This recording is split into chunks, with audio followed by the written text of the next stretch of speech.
Omo, my people, check out Lagos Main Market for Mandelas. Omo, it was a nice experience for me. Guy, there is nothing you want to buy in Lagos that you cannot see here. If you want fashion, oh, if you want fruit, oh, if you want wares, if you want shoes of any type, if you want foreign, local, everything there. And another surprising thing is that you are going to see young youth. Our young youths they also guy, check out now, we have young girls doing businesses, we have different shop, it's like a mall but in a local style.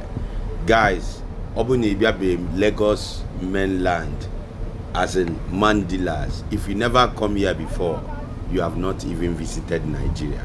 I was so happy to drive through all these people, but it still reminds me of the time that I didn't travel.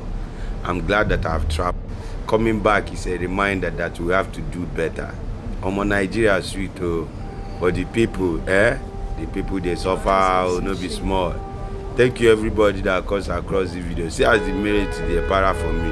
Omo, you don't know.